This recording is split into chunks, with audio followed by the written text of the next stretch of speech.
সকলোলৈ নমস্কাৰ জনালোঁ আৰু গুড মৰ্ণিং। এয়া হৈছে মোৰ মা ঘৰৰ পদূলি। মই আচলতে কালি মা ঘৰলৈ গৈছিলোঁ।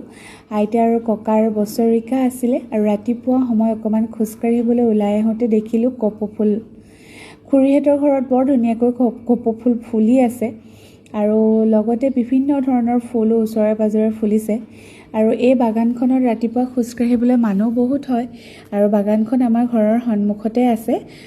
খুব ধুনীয়া পৰিৱেশ, আচলতে আপোনালোকে চালে নিজেও অনুভৱ কৰিব পাৰিব মই ভাবোঁ। ইমানেই ধুনীয়া লাগিছে, ইমানেই ভাল লাগিছে, মই বুজাব নোৱাৰোঁ। এনেও মা ঘৰৰ কথাটোৱে সুকীয়া আৰু লগতে মই গাঁৱৰ ছোৱালী হয় দেই, মোক কৈ ভাল লাগে যে মই গাঁৱৰ হয় আৰু সেইবাবে ভগৱানৰ কৃপাত বিভিন্ন ঠাইত বিভিন্ন জেগাত মিলিবৰ পৰা কিবা এটা ক্ষমতা ঈশ্বৰে দিছে। যিকোনো পৰিস্থিতিত ধৈৰ্য ধৰি থাকিব পৰা ক্ষমতা ঈশ্বৰে দিছে। হয়তো এই গাঁওখনৰ পৰাই, ঘৰখনৰ পৰাই পাইছোঁ সেই ক্ষমতা। আৰু চাওকচোন ইমান ধুনীয়া লাগিছে, মই আপোনালোকক নোৱাৰোঁ এই পৰিৱেশ নেদেখাকৈ থাকিব পাৰোঁনে? আপোনালোকৰ ভাল লাগিছেনে জনাবচোন দেই।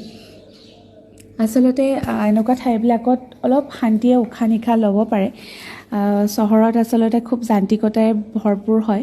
কেতিয়াবা এনেকুৱা ঠাইবোৰত গ'লে মানে উশাহ নিশাহ খুব ধুনীয়াকৈ ল'ব পাৰোঁ যেন এনেকুৱা অনুভৱ হয়।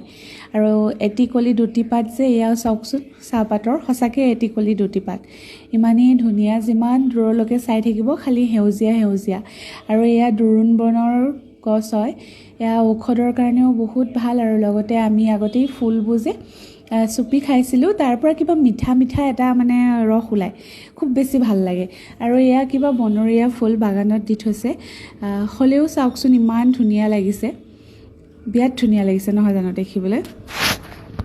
আচলতে ফাগুনৰ পচুৱাই গছ গছনিবিলাকৰ পাতবিলাক হেৰুৱাই পেলাইছিলে।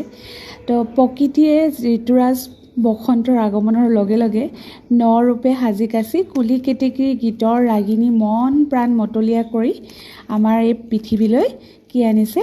অনাবিল আনন্দ জোৱাৰ আনিছে। মানে অনাবিল আনন্দ জোৱাৰ মানে কি? বহাগ বিহু। আমাৰ বহাগ বিহুটো খুব বেছি অতি প্ৰিয় নহয় জানো সকলো মানুহৰ বাবে। মানে এনেও আমাৰ অসমীয়া জাতিৰ লোকসকলৰ সাংস্কৃতিক প্ৰাণৰ স্পন্দন, অন্তহীন প্ৰেৰণাৰ উৎস হৈ পৰে আমাৰ বিহু।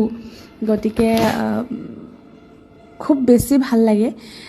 বাৰু যি কি নহওক, আপোনালোকক মই অলপমান মোৰ এই সৰু ভিডিঅ'টোত আমাৰ সন্মুখত, গাঁওখনৰ সন্মুখত থকা বাগানখন দেখাবলৈ চেষ্টা কৰিলোঁ।